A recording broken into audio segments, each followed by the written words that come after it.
president's son walking into a Los Angeles courthouse this morning just as jury selection in his latest trial was set to begin.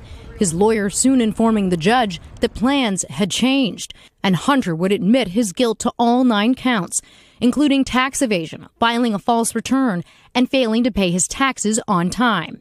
The judge asking if Biden understood his rights and the charges, Biden answering yes. Well, that's an interesting development. I wonder how Joe and Kamala will respond to questions about this.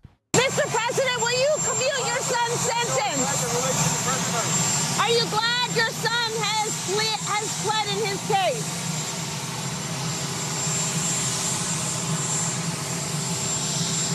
Madam Vice President, will you pardon Hunter Biden?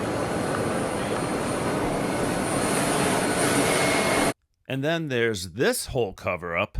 Now President Biden didn't even know who the people he was at dinner. He was just asked to say hello. President Biden, how involved were you in your son's Chinese shakedown text message?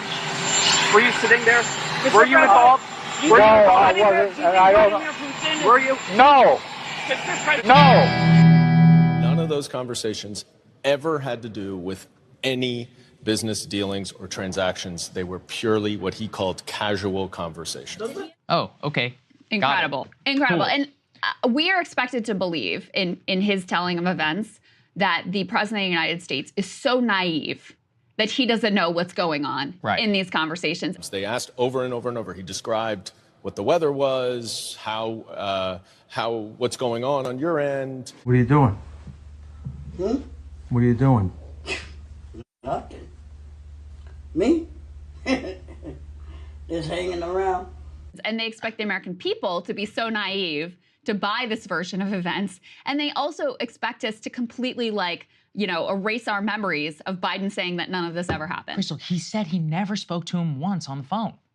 And this guy's like, oh, well, they were just talking about the weather. You just said they talked. For how many times? The story significantly completely changed the goalposts. I mean, there's only one honest interpretation of this. Biden lied straight up on the debate stage, on the campaign trail, as president of the United States, and White House Press Secretary Jen Psaki and Karine Jean-Pierre have both told lies about Hunter's business dealings from the podium. End of story, period. If we are to believe this testimony, and not only this testimony, multiple other corroborating reports, the text message, that has come out. It's like all of this. It's absurd that they can still try and stick to their original. Now President Biden didn't even know who the people he was at dinner. He was just asked to say hello. He described what the weather was, how what's going on your end.